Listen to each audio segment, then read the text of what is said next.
Hi ಎಲ್ಲರಿಗೂ welcome back to Richie ವ್ಲಾಗ್ಸ್ಗೆ. ಇದು Saturday mini vlog ಐತ್ರಿ. ಸ್ಯಾಟರ್ಡೇಗೊಮ್ಮೆ ನಾವು ಕಂಪಲ್ಸರಿ ಈ ಗುಡಿಗೆ ಬರ್ತೀವಿ ರೀ. ಗುಂಡಾಂಜನೇಯ ಸ್ವಾಮಿ ಅಂತ ಭಾಳ ದಿನದಿಂದ ನಾವು ಈ ಗುಡಿಗೆ ಬರಾಕತ್ತೇವೆ ರೀ. ನಾನು ಡೆಲಿವರಿ ಆದಾಗಿನಿಂದ ಅಂದರೆ ಒಂದು 7-8 ತಿಂಗಳಾಯ್ತು ನಾನು ಈ ಕಡೆ ಬಂದೇ ಇಲ್ಲ. ಸೊ ಏನೋ ಫಸ್ಟ್ ಟೈಮ್ ಗುಡಿಗೆ ಬಂದವ್ರ ಥರ ಫೀಲ್ ಆಗಕತ್ತೈತ್ರಿ. ಆ್ಯಕ್ಚುಲಿ ಎಲ್ಲ ಟೈಮು ನಾವು ಈವ್ನಿಂಗೇ ಬರ್ತೇವೆ ರೀ. ಈ ಸರಿ ಮುಂಜಾನೆ ಬಂದುಬಿಟ್ಟಿದ್ವಿ. ಸೊ ಹೆವಿ ರಶ್ ಇತ್ತು, ದರ್ಶನವೂ ಆಯ್ತು ನಮಗಿಲ್ಲಿ. ಇಲ್ಲಿ ಬಂದು ಹೋದ್ರೆ ಏನೋ ಒಂಥರ ಮನ್ಸಿಗೆ ಶಾಂತ ಅನ್ನಿಸ್ತದೆ, ನೆಮ್ಮದಿ ಇರ್ತದೆ. ನಾವು ಇರೋ ಏರಿಯಾದಾಗೂ ಹನುಮಾನ್ ದೇವ್ರ ಗುಡಿಗಳು ಅದಾವೆ ರೀ. ಬಟ್ ನಮಗೇನೋ ಗೊತ್ತಿಲ್ಲ, ಮೊದಲಿಂದ ನಾವು ಇದೇ ಗುಡಿಗೆ ಬಂದು ರೂಢಿ ಅದಲ್ಲ. ಸೊ ಅಲ್ಲಿದಿಂದ ಇಲ್ಲಿಗೆ ಬಂದ ಮೇಲೆ ನಮ್ಗೊಂದು ಸ್ವಲ್ಪ ಸಮಾಧಾನ ತೃಪ್ತಿ ಅನಿಸೋದು. ಅದಕ್ಕೆ ನಾವು ಪ್ರತಿ ಶನಿವಾರನೂ ಅಲ್ಲಿದಿಂದ ಇಲ್ಲಿಗೆ ಬರೋದು ದರ್ಶನಕ್ಕಾಗಿ. ನೀವು ಇಲ್ಲಿ ನೋಡ್ತಿರ್ಬೋದು ಎಷ್ಟು ರಶ್ ಅದಂತ. ಭಾಳ ಅಂದ್ರೆ ಮುಂಜಾನೆ ಎಲ್ಲ ಜಾಸ್ತಿ ಜನನೇ ಬಂದುಬಿಟ್ಟಿರ್ತಾರೆ. ಈವ್ನಿಂಗ್ ಆದರೆ ಸ್ವಲ್ಪ ಕಡಿಮೆ ಇರ್ತದೆ ರೀ ರಶ್. ನಾವು ಮುಂಜಾನೆ ಬಂದಿದ್ವಲ್ಲ, ಸೊ ಹೆವಿ ರಶ್ ಇತ್ತಿಲ್ಲಿ.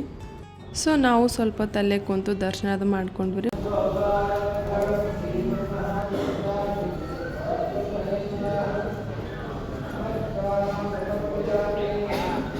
ಸೊ ನಾನು ವ್ಲಾಗ್ನ ಮತ್ತೆ ಮಧ್ಯಾಹ್ನದಿಂದನೇ ಕಂಟಿನ್ಯೂ ಮಾಡ್ಕೊಂಡೆ ರೀ.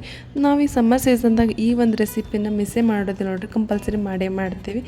ಏನಪ್ಪ ಅಂದ್ರೆ ಉದುರು ಕಡಬ, ಅದ್ರ ಜೊತೆ ಶೀಕರ್ಣಿ ರೀ. ನಿಮ್ಮ ಮನೆಯಾಗೂ ಈ ರೆಸಿಪಿ ಮಾಡ್ತಿದ್ರೆ ಕಮೆಂಟ್ ಬಾಕ್ಸಲ್ಲಿ ಹೇಳ್ರಿ ನೋಡೋಣ.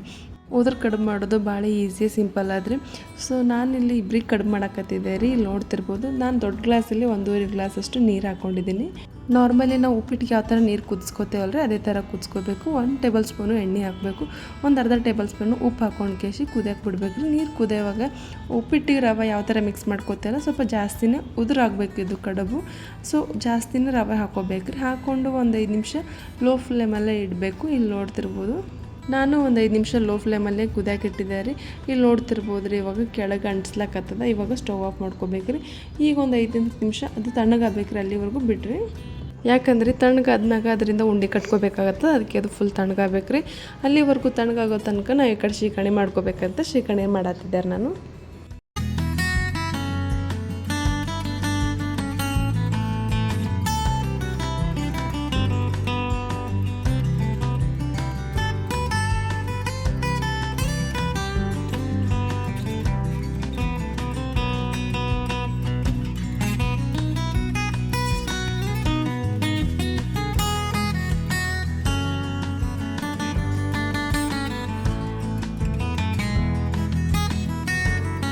ಸೊ ಫೈನಲಿ ಶೀಕರ್ಣಿ ಎಲ್ಲ ಮಾಡೋದೈತ್ರಿ. ಅದಕ್ಕೊಂದು ಸ್ವಲ್ಪ ಉಪ್ಪು ಸಕ್ಕರೆ 2 ಹಾಕಿ ಮಿಕ್ಸ್ ಮಾಡಿದ್ರೆ ಶೀಕರ್ಣಿ ರೆಡಿ. ಎಲ್ಲರಿಗೂ ಗೊತ್ತಿರ್ತದೆ ನಾರ್ಮಲಿ ಶೀಕರ್ಣಿ ಮಾಡೋದನ್ನು. ಅದನ್ನು ಸ್ವಲ್ಪ ಸಣ್ಣ ಕ್ಲಿಪ್ ಇತ್ತು, ಆ್ಯಡ್ ಮಾಡ್ಕೊಂಡಿದ್ದಾರೆ. ಸೊ ಇವಾಗ ಇದನ್ನೆಲ್ಲನೂ ತಣ್ಣಗಾಗಿತ್ತು. ಸ್ವಲ್ಪ ಇವಾಗ ನಾರ್ಮಲ್ ನಾವು ರಾಗಿ ಮುದ್ದೆ ಯಾವ ಥರ ಕಟ್ತೇವಲ್ಲ ಅದೇ ಥರ ಸ್ವಲ್ಪ ಕೈ ನೀರು ಹಚ್ಕೊಂಡು ಉಂಡೆ ಕಟ್ಟೋದು ಅಷ್ಟೇ. ಸಿಂಪಲ್, ಏನಿಲ್ಲರಿ ಇದ್ರಾಗ ಭಾಳ. ಹೇಳಿದ್ನೆಲ್ಲ ರೆಸಿಪಿ ಭಾಳ ಈಸಿ ಅದ, ಸಿಂಪಲ್ ಅದಂತ. ಸೊ ನೀವು ಟ್ರೈ ಮಾಡಿರಿ, ಮಿಸ್ ಮಾಡ್ಕೋಬೇಡ್ರಿ. ಮ್ಯಾಂಗೋ ಸೀಸನ್ ಮುಗಿಯೋದ್ರಾಗೆ. ಸೊ ಇಲ್ಲಿ ಸಣ್ಣ ಸಣ್ಣದಾಗಿ 4 ಕಡುಬು ಆಗಿದ್ದು ರೀ.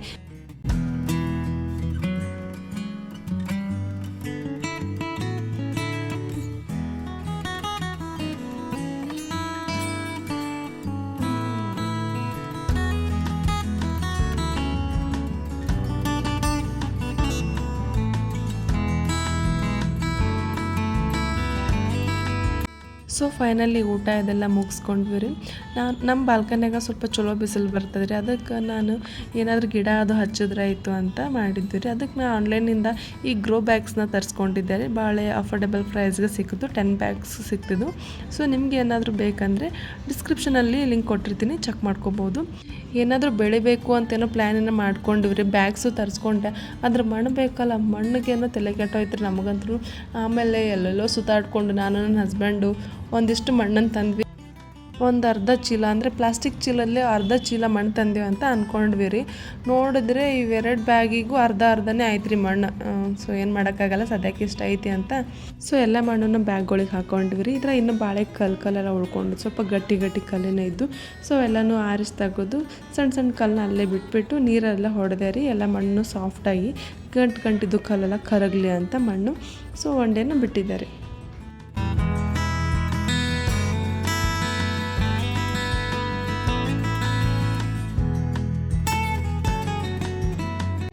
ಈವ್ನಿಂಗ್ ಏನಾದರೂ ತಿನ್ನಬೇಕು ಅಂತ ಕ್ರೇವಿಂಗ್ ಆಗಕತ್ತೈತ್ರಿ. ಅದಕ್ಕೆ ಮನೆ ಕಾಲಿಫ್ಲವರ್ ಇತ್ತು, ಬಜ್ಜಿ ಮಾಡ್ಬೇಕಂತ ಮಾಡಿದ್ದಾರೆ.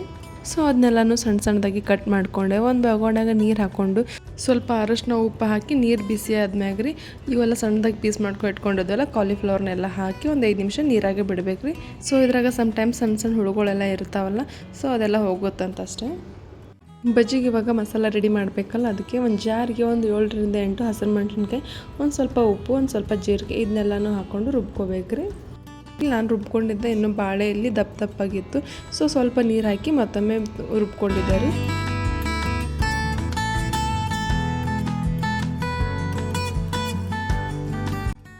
ಸೊ ಇವಾಗ ಇದು ಪರ್ಫೆಕ್ಟ್ ಆದ ನೋಡ್ರಿ ರುಬ್ಬಿದ್ದು.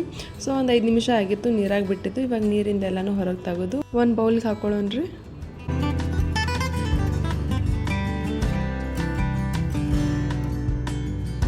ಸೊ ಇವಾಗ ಎಲ್ಲನೂ ತೆಗೆದಾದ್ಮ್ಯಾಗ ಇದಕ್ಕೆ ಕಡ್ಲಿ ಹಿಟ್ಟು ಹಾಕೋಬೇಕ್ರಿ. ಕಡ್ಲಿ ಹಿಟ್ಟನ್ನು ನೋಡ್ಕೊಂಡು ಆ್ಯಡ್ ಮಾಡ್ಕೊರಿ, ಒಮ್ಮೆ ಜಾಸ್ತಿ ಏನು ಹಾಕೋಬೇಡ್ರಿ. ಇವಾಗ ನೀಟಾಗಿ ಮಿಕ್ಸ್ ಮಾಡ್ಕೊಂಡು ನೋಡಿರಿ. ಜಸ್ಟ್ ಇದಕ್ಕೆ ಕೋಟಿಂಗ್ ಆಗಬೇಕು ರೀ, ಜಾಸ್ತಿ ಏನು ಬೇಡ ಕಡ್ಲಿ ಹಿಟ್ಟು. ಆವಾಗಲೇ ಇಟ್ಕೊಂಡಿದ್ವಲ್ರಿ ಮಸಾಲೆ, ಇವಾಗ ಇದಕ್ಕೆ ಹಾಕಿ ಮಿಕ್ಸ್ ಮಾಡ್ಕೋಬೇಕು. ನನಗೆ ಇಲ್ಲಿ ಕಡ್ಲಿ ಹಿಟ್ಟು ಕಡಿಮೆ ಅನ್ಸಕತ್ತಿತ್ತು, ಅದಕ್ಕೆ ಮತ್ತೊಮ್ಮೆ ಹಾಕಿ ಮಿಕ್ಸ್ ಮಾಡ್ಕೊಂಡೆ. ಇಲ್ಲಿ ತೋರ್ಸಾತಿ ನೋಡಿರಿ, ಇಷ್ಟು ಕೋಟಿಂಗ್ ಆದರೆ ಸಾಕು ನೋಡಿರಿ, ಪರ್ಫೆಕ್ಟ್ ಆದಿದ್ದು. ಒಂದು 5 ನಿಮಿಷ ಹಿಟ್ಟು ನೆನಿಬೇಕು ರೀ ಅಷ್ಟೇ. ಸೊ ಎಣ್ಣೆ ಕಾಯೋಷ್ಟರಲ್ಲಿ ಹಿಟ್ಟು ನೆನೀತದೆ. ಎಣ್ಣೆನೂ ಕಾಯ್ದಿತ್ತು ರೀ, ಸ್ವಲ್ಪ ಹಿಟ್ಟು ಹಾಕಿ ನೋಡಿದ್ರೆ ಪರ್ಫೆಕ್ಟಾಗಿ ಕಾಯ್ದಿತ್ತು. ಇವಾಗ ಸ್ಟವ್ನ ಲೋ ಫ್ಲೇಮಲ್ಲಿ ಇಟ್ಕೊಂಡು ಒಂದೊಂದಾಗಿ ಈ ಥರ ಬಿಡಿಯಾಗಿ ಹಾಕ್ಬೇಕು ನೋಡಿರಿ.